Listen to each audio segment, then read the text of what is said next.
भारतीय जनता पार्टीचे अधिकृत चारही उमेदवार स्वतः मी किसन जाधव, माझे सहकारी नगरसेवक नागेश अण्णा गायकवाड यांच्या सौभाग्यवती अंबिकाताई नागेश गायकवाड, युवा सहकारी शिवराज गायकवाड यांच्या सौभाग्यवती चैत्रालीताई गायकवाड, दत्तात्रय नडगिरे असे चारही भारतीय जनता पार्टीचे अधिकृत उमेदवार आम्ही प्रभाग 22 मधून सातत्यानं गेले 6 दिवस झालं होम टू होम प्रचार करीत आहोत। प्रचारात आम्हाला भरघोस असा मतदारांचा उत्स्फूर्त असा प्रतिसाद मिळत आहे। आज हिरणोत्सव परिसरामध्ये आल्यानंतर महर्षी आदी जामुनी महाराज यांना वंदन करून आणि या मोची समाजाचे ज्येष्ठ नेते आदरणीय भंडारे साहेब असतील, आदरणीय करेपण्णा जंगम असतील, जेम्स जंगम साहेब असतील, नागनाथांना कास्तोलकर असतील, युवा सहकारी अर्जुन साळवे असेल आणि सर्व मोची समाज बांधव मोठ्या प्रमाणामध्ये आम्हाला पाठिंबा या ठिकाणी जाहीर करीत आहेत। कालच सोलापूर शहरामध्ये राज्याचे तरुण तडफदार मुख्यमंत्री आदरणीय देवेंद्र फडणवीस साहेब हे हरिभाई देवकन प्रशालेच्या मैदानावर सोलापूर महानगरपालिकेच्या प्रचारार्थ आलेले होते आणि आम्ही जो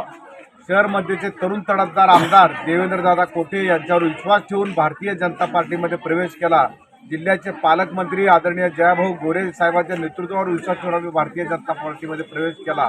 तो प्रवेश आज सार्थ झाला असं माझं ठाम मत आहे। कारण राज्याचे मुख्यमंत्री फडणवीस साहेबांनी तमाम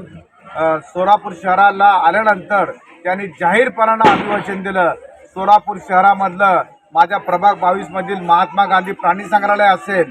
लिमेवाडीचा परिसर असेल, रामवाडी परिसर असेल, विजापूर नाका परिसर असेल, या परिसराचा भरघोस असा निधी देऊन विकास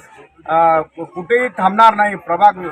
22चा सर्वांगीण विकास करणार म्हणून आदरणीय मुख्यमंत्री फडणवीस साहेब, आमदार देवेंद्रदादा कोटेच्या माध्यमातून, पालकमंत्री जयाभाऊ गोरे साहेबांच्या माध्यमातून हा विकास कुठेही थांबणार नाही त्यांनी जाहीर भाषणामध्ये अभिवचन प्रभाग 22 साठी दिलेलं आहे। त्यामुळे मी स्वतः मनस्वी आमदार देवेंद्रदादा कोटे असतील, पालकमंत्री जयाभाऊ गोरे असतील, राज्याचे मुख्यमंत्री आदरणीय फडणवीस साहेब असतील, कारण फडणवीस साहेबांचा आपण इतिहास जर पाहिला तर फडणवीस साहेबांनी एकदा दिलेला शब्द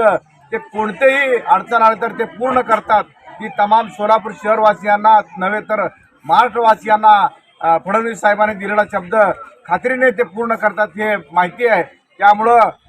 कालच्या मेळाव्यामध्ये फडणवीस साहेबांनी अभिवचन दिलं की प्रभाग 22चा सर्वांगीण विकास ते करणार आहेत। त्यामुळं भारतीय जनता पार्टीचे आम्ही जे चारही उमेदवार आहोत आपण आमच्या कामावर शहरमध्येचे तरुण तडफदार आमदार देवेंद्रदादा कोटेवर, पालकमंत्री जयाभाऊ गोरे साहेबांवर आणि राज्याच्या मुख्यमंत्र्यांनी काल जो अभिवचन दिलेला आहे त्या अभिवचनावर तमाम 22 नंबर प्रभागामधील तमाम सोलापूर शहरवासियांमधील सर्व मतदारांना मी कळकळीची विनंती करतो, मुख्यमंत्री साहेबांनी जाहीर व्यासपीठावर आपल्या प्रभाग 22चा विकास थांबणार नाही आणि भरघोस असा निधी देणार म्हणून त्यांनी जाहीरपणानं जे काल वक्तव्य केलं त्याच्यामुळं मी भारतीय जनता पार्टीचा कार्यकर्ता म्हणून मी मुख्यमंत्री साहेबांचा, पालकमंत्री साहेबांचा आणि युवा आमदार देवेंद्रदादा कोटेंचा मनापासून आभार व्यक्त करतो आणि आपल्या चॅनलच्या माध्यमातून तमाम सोलापूर शहरवासियांना आणि विशेषतः प्रभाग 22 मधील तमाम जनतेला मी आवाहन करू इच्छितो, येत्या 15 तारखेला कमळ या चिन्हावरील जे चारही उमेदवार आहेत सकाळी 7:30 ते सायंकाळी 5:30 पर्यंत आपलं पवित्र असं मत चारही उमेदवारांच्या कमळ चिन्हावर बटन दाबून आम्हाला पुनश्च काम करण्याची संधी द्यावं आणि प्रभाग 22चा जो अनुशेष असा राहिलेला विकास आहे ते पूर्ण करण्यासाठी आम्हाला संधी द्यावा असं कळकळीचं आवाहन करतो आणि थांबतो। धन्यवाद। जय हिंद, जय महाराष्ट्र।